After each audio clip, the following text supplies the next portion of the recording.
Hi everyone, so it's so lovely to be back with you all, and thank you for tuning in every week thus far on Career Chats with Mel, where I share some of the beautiful stories of our young people from marginalized communities.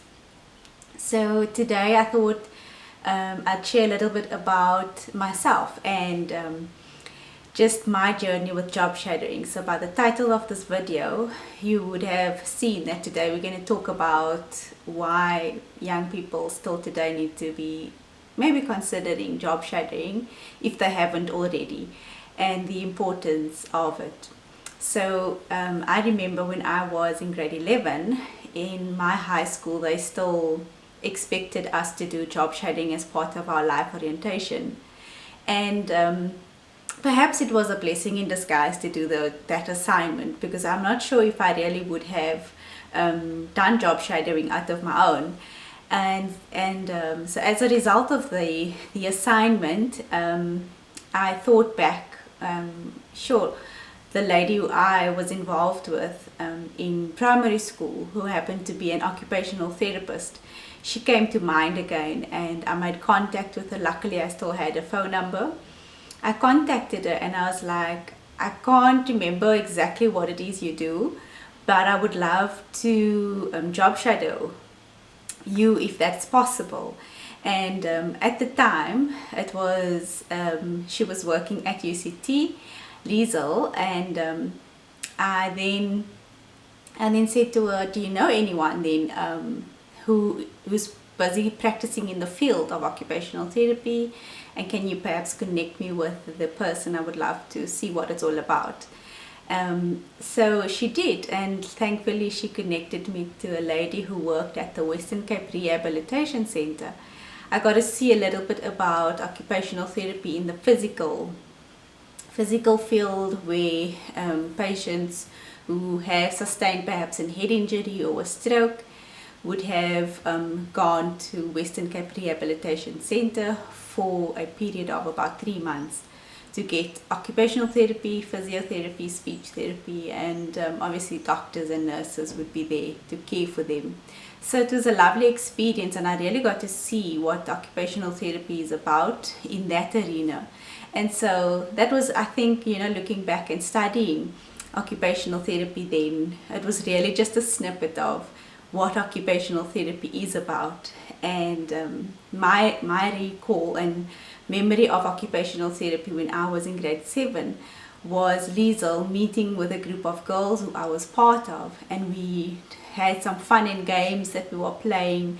We were developing a board game. She was asking us questions about where we live and how things are going, and really the board game that we were busy with was entered into some various competitions, which we were very proud of actually, and it also afforded us the opportunity to travel a little bit overseas.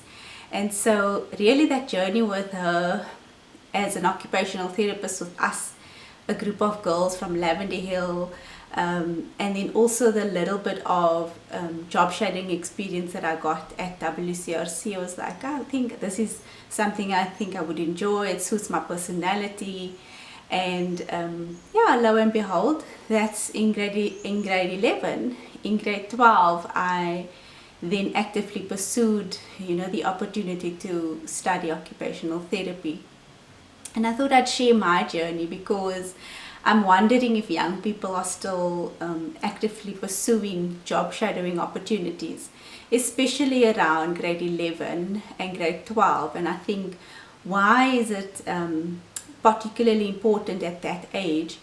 Yes, some people may not really know what it is that they want to do straight after school, and they may choose to do a gap year or just try and find their feet after school. But I particularly would encourage grade 11s, for example, to, even though it's not maybe an expectation in your life orientation lessons, or maybe it is, but so even if it is, I would encourage you to really take the assignment seriously and really think about what 3 or 5 things could I narrow it down to, and just go and explore shadow, whether it is spending time with a fireman, if that's what you really want to do, spending time with a hairdresser and just seeing how things operate in a hair salon, whether it is that you are into accounting and you think that accounting might be for you, maybe go and spend a bit of time with somebody in an office job, behind the desk, and just get a feel and a sense from the person what it is like, because I really think that it's so important, because you might want to pursue something in science or be a scientist, and when you do go and job shadow, you might be like, actually this is not what I thought it was going to be. And so it's really also an opportunity for you to nail down, is this suited for my personality? And I would encourage that when you do ask people if you could job shadow them, ask them about where they studied, what was their experience like of where they spent time researching the field, how was university for them, where did they hear about the field, what is the different sort of roles that one could fulfill in a particular field. Because like I said, from my experience in occupational therapy, I really, once I got into the program, I discovered that actually occupational therapist has such a broad role that they could fulfill. So we could be working with kids, we could be working with adults, if that's what you want to do. You could be in medical legal, assessing claims, disability claims. You could be working with mental health. Yeah, and you could be working in communities, NGOs, in the community development sector, which is the area I am in, and loving it.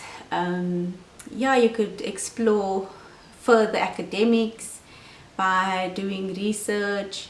So the spectrum is really broad, and I thought I'd share some tips, and I think I would really encourage grade 11s and 12s especially, if you are thinking about maybe this is what I want to study, I would encourage at least try and find someone in your, perhaps in your circles, but even just be bold and say on Facebook, like, I'm looking for a scientist, or I'm looking for a lecturer, or I'm looking for a fireman, whatever it is you're wanting to go into, and I want to just job shadow the person for one day.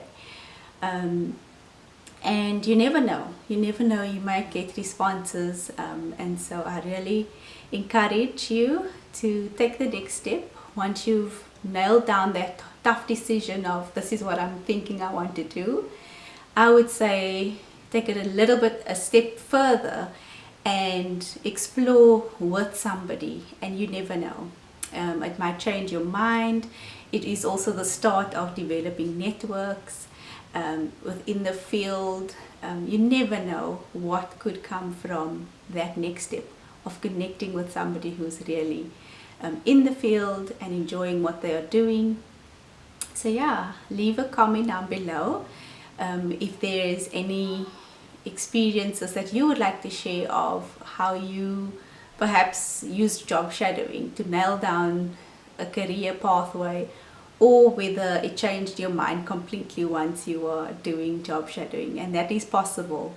I've heard of young people who thought they want to go into medicine, being a doctor and all of that, and they chose to do job shadowing in an emergency room, and that was like scary because they saw blood all the time, gunshot wounds coming in, and the doctor needed to do the stitching or get the situation under control, and the person was like, oh, I don't think this is for me. I mean, and obviously there's other sectors that a doctor can work in, not necessarily an ER room, but the person was like, throughout the studies I'm going to probably have to do some sort of working with blood, and I don't think that's for me. So it's really about nailing down what it is you are wanting to do. And please leave a comment down on Career Chats with Mel platforms, wherever you can find My emails are there. If you are wanting to even find someone and you might not know where to find what you are looking for in terms of job shadowing, I'm not one to shy away from helping anyone. So please reach out. Even if I don't know anyone particularly, I could always just pass along the message. So yeah, thank you for staying with me at this till this point of the video, and I hope to see some of your comments down in the comment section. I'll see you all next week. Bye for now.